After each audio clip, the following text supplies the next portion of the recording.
Hello ladies and gentlemen, this is Oxhorn, and there are 6 relay towers in the game, each of which tells its own set of harrowing stories. I'm covering 3 of those towers today in 3 separate videos.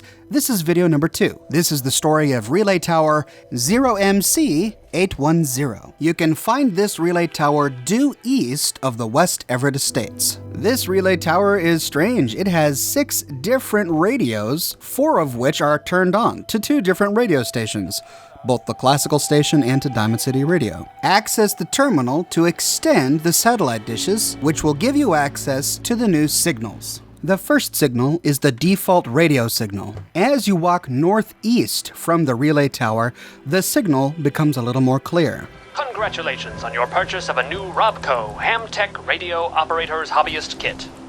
Through the magic of radio, you're well on your way to making new friends and being the envy of your neighbors.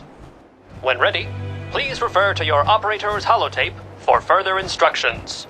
We follow the signal all the way to a completely blasted out house.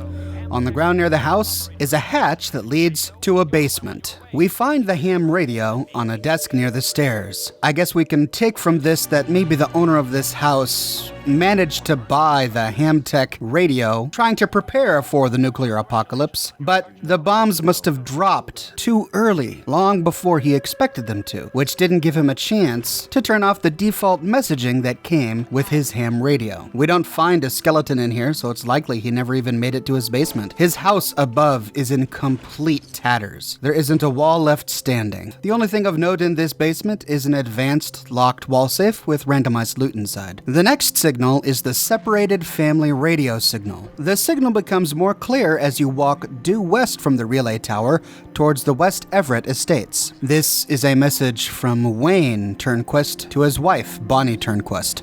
Bonnie, honey, if you're able to hear this message, the boys and I are safe at home in the bunker. I pray you're still okay. I want to be out there for you more than anything, but people here are relying on me. I can't let them down. Boys say hi, and they love you. Old Miss Chapel says hi too. I love you so much. Please, come home. West Everett Estates is swarming with super mutants. You have quite a fight on your hands when you get here. The source of the signal comes from a backyard bunker near the rear of the settlement. Inside, we find a ham radio sitting on the dresser, which we can turn off. This is the source of the signal. And we can learn more about Wayne Turnquist and his family from the terminal. Wayne Turnquist worked for MedTech. At one point, he hacked into his manager's terminal, which gave him access to his manager's messages.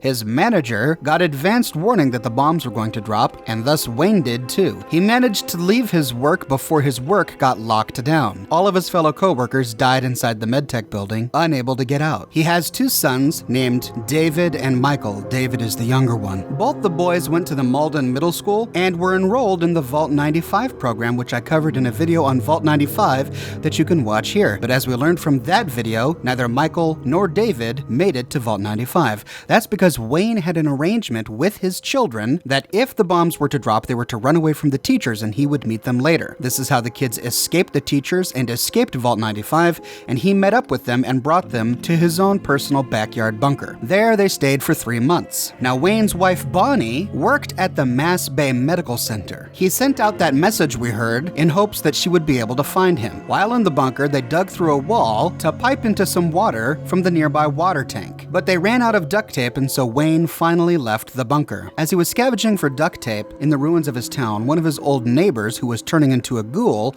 leveled a shotgun at his head. Before he could kill Wayne, another neighbor named Leon killed the man and saved Wayne's life. Wayne and Leon, together with some of the other neighbors and Leon's brother, fortified the West Everett Estates by stealing trucks from the nearby Irish Pride Industries shipyard. Leon's brother, however, attracted the attention of nearby raiders who raided the West Everett Estates, forcing Wayne and his boys to flee. We can hear them in the act of fleeing by listening to young David's holotape, which is in this terminal.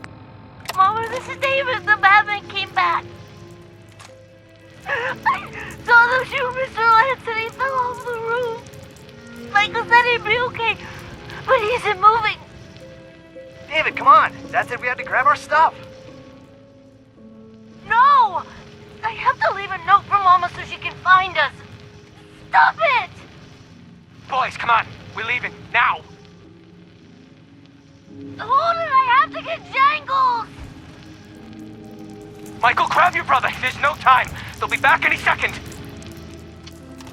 Now, I covered the Turnquist family in great detail in a completely different video called The Turnquist Family, which you can watch here. In that video, I talk about Wayne's wife, Bonnie, what she was doing, I play her holotape, and then I theorize about how these guys could have turned out. At the end of that video, I held out hope that Wayne and his boys and Bonnie all made it out, but there were many viewers who left comments in the comments of that video saying that I missed something, that you can actually find all of their skeletons just outside the West Everett Estates. So I went looking for them. I found a skeleton just outside the West Everett Estates, near the roofs of one of the collapsed buildings. This, I think, is likely Leon's corpse. Remember, David said in his holotape that Leon got shot by one of the raiders and fell off the roof. There's also a dismembered skeleton lying in a safe in a hole in the ground, but this skeleton is covered with fresh blood. And since this place was swarming with super mutants, I'm betting that this is a more recent corpse. On the hillside overlooking the West Everett Estates, you can find a military convoy. Here you can find a complete suit of power armor. It's being guarded by a construction protectron, and you can find a crashed Stingray. If you follow the road towards downtown, you see some flat rock outcroppings. If you jump up onto the rock outcroppings, you do find some skeletons. We find the skeleton of a male on a lower level. On the one right above that, we find another skeleton of a male. And then further on, we find another skeleton without any clothes on. Now, I don't know if this is Wayne and his two boys, David and Michael. For one, they all look like adult skeletons. Now, this could be a limitation of the game. Maybe Bethesda didn't create custom child-sized skeletons. Two, one of the skeletons is naked. Two of the skeletons are wearing trousers and shirts, but one of them isn't wearing anything at all. Why would Bethesda put clothes on two and not on one? And third, there are other bones scattered around as well. In addition to these three skeletons, we find a spine, as well as three other skulls. This means there must have been three other people in addition to the two that we've found. But one thing that does add credence to the idea that this is Wayne and his two boys, Michael and David, is that nearby we do find the skeleton of a woman in a dress. This could be Bonnie. Maybe Bonnie had finally escaped from the Mass Bay Medical Center and went looking for Wayne and her two children. As she gets near, she sees her husband and two sons fleeing in terror. They see each other and for a moment are thrilled, but then the raiders shoot them all down, and at least they die together. Now we do actually find a second female corpse. One is in a yellow dress, and one is in a pink dress. If you listen to Bonnie's holotape, which I played in my video about the Turnquist family, we learned that Bonnie was not leaving the hospital on her own. She left the hospital with friends. Could one of these female skeletons be one of the friends she left the hospital with? Could the scattered skulls, spines, and other bones belong to some of the other hospital workers she left with? That is certainly a possible scenario, but I for one still cling to the hope that Bonnie, Wayne, David, and Michael all found each other and in the end somehow survived. And that, ladies and gentlemen, is the full story of the Relay Tower 0MC-810, the second of 6 that I will go through. I'll be publishing the third one later today. So be sure to subscribe to this channel so that you get notified when I publish that video. We are developing quite a collection of sad stories from the Commonwealth, and I'm sure we have a whole lot more to go. Thanks for watching, everybody, and I'll see you all real soon.